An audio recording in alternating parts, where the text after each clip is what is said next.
Hello বন্ধুরা, সকলেই কেমন আছেন? আজকের গল্পটা একটা ব্যাংকের ডাকাতির উপরে, কিন্তু এটি সাধারণ কোনো ডাকাতি নয়। কারণ এখানে একটি ব্যাংক ডাকাতি করতে একই সময় দুই ডাকাত দল চলে আসে, যার কারণে দুই ডাকাত দলের মধ্যেই লড়াই শুরু হয় এবং এক সময় নিজেদের মধ্যেই বড় ষড়যন্ত্র করা শুরু করে। আর একটা সাধারণ কাস্টমার জড়িয়ে পড়ে এক ভয়ঙ্কর রহস্যে। সবাই নিজ স্বার্থের জন্য লড়তে লাগে। ঘটনাটি যতই এগোবে ততই আরো মজার এবং রোমাঞ্চকর হয়ে উঠবে। এখন প্রশ্ন হচ্ছে, শেষ পর্যন্ত কি কোনো দল ডাকাতি করে সফল হতে পেরেছিল, নাকি সেখানে একে একে সকলেই মারা যায়? আর যদি ডাকাতি করতে সফল হয় তাহলে কোন দলটি সফল হয়েছিল? আজকের ভিডিওতে আমরা এমনই একটি রোমাঞ্চকর গল্প আপনাদের দেখাবো। ভিডিওটি সম্পূর্ণ দেখার অনুরোধ রইল। তো চলেন আজকের ভিডিওটি শুরু করা যাক। গল্পের শুরুতে একটি ব্যাংককে দেখানো হয়, যেখানে সবাই নিজ নিজ কাজে ব্যস্ত ছিল। সেখানে ছিল ব্যাংকের ম্যানেজার জসিম সাহেব, একজন সিকিউরিটি গার্ড শহীদ এবং দুজন টেলার তৃষা এবং নৌরিন। বদ্ধ হওয়ার আগে একজন রায়হান নামের কাস্টমার ব্যাংকে আসে। সে টাকা জমা দিতে বা তুলতে আসেনি, সে চাচ্ছিল $100 বিভিন্ন মানের কয়েনে এক্সচেঞ্জ করতে। এটা একটু অদ্ভুত ছিল, কিন্তু তৃষা রায়হানের অনুরোধ মেনে নেন। অপেক্ষার সময় রায়হান স্বাভাবিকভাবেই কথা বলছিল এবং তৃষাকে জিজ্ঞেস করে সে কবে বিয়ে করছে, কারণ তৃষার ডেস্কের পেছনে অনেকগুলো বিয়ের উপহার ছিল।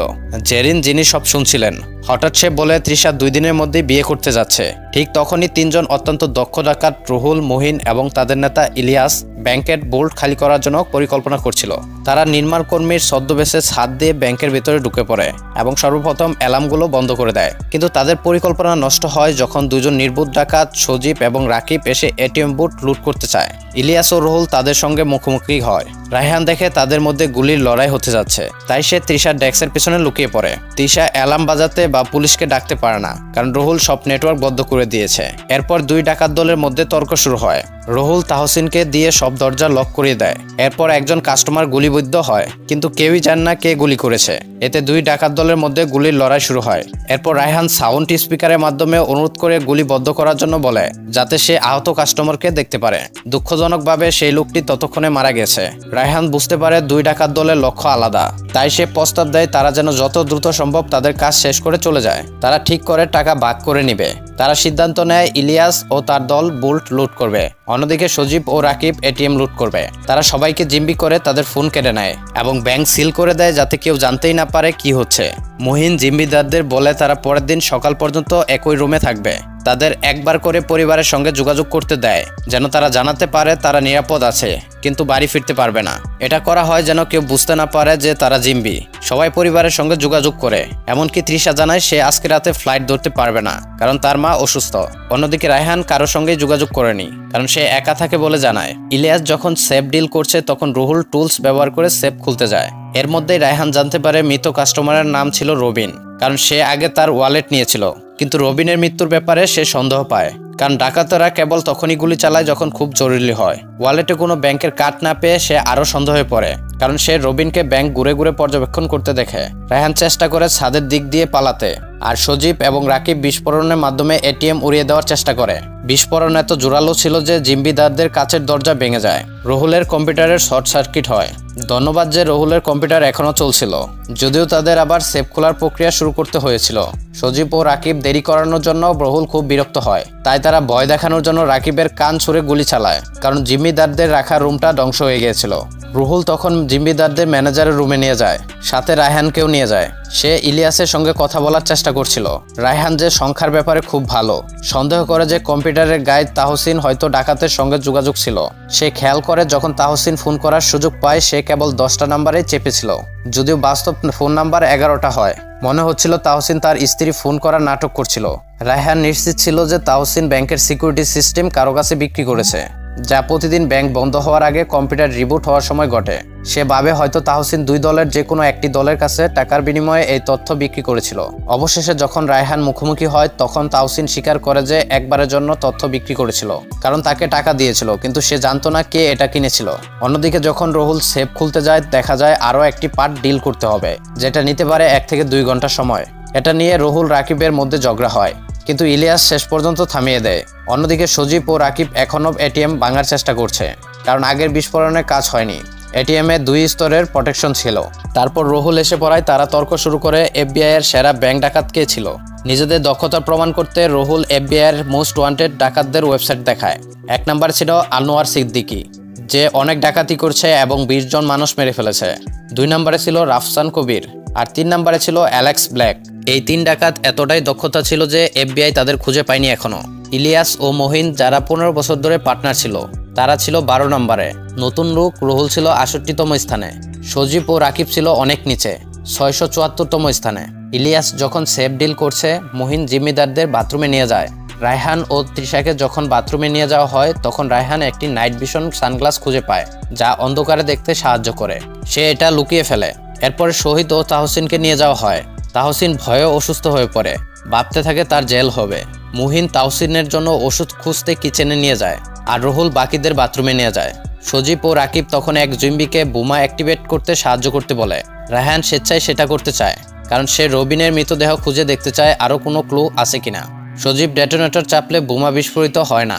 তখন রায়হান রবিনের পকেট থেকে একটি গান খুঁজে পায় এবং বুঝতে পারে সে সাধারণ কাস্টমার ছিল না। সে তখন রবিনের গুলি লাগা মুহূর্তটা মনে করে। রায়হানের কাছে গান থাকায় ডাকাত দল ভয় পেয়ে যায় এবং বলে সে যেন সঙ্গে সঙ্গে গান ফেলে দেয়। যখন গান ইলিয়াসের হাতে দেওয়া হয় তখন সে দেখে এটা FBI এর গান। রায়হান তখন বুঝতে পারে রবিন আসলে একটি টিপস পেয়েছিল যে আজকে এখানে ডাকাতি হবে। রায়হান মনে করে রুহুল, ইলিয়াস, সজীব ও রাকিব এরা সবাই যখন একে অপরের দিকে গান তাক করছিল তখন রবিন অনেক দূরে ছিল। সম্ভবত দ্বিতীয় তলা থেকে মহিন তাকে গুলি করেছিল। এরপর ATM এ রাখা বোমা হঠাৎ বিস্ফোরিত হয় কারণ ডেটোনেটরটি ডিলে করানো হয়েছিল। দুঃখজনকভাবে ATM এর সকল টাকা বিস্ফোরণে ধ্বংস হয়ে যায়। ইলিয়াস ও রুহুল মহিনকে খুঁজতে যায় কিন্তু তখন কম্পিউটার টেক তাহসিন মৃত অবস্থায় কিচেনে খুঁজে পায়। দেখা যায় তারা একে অপরকে গুলি করেছে।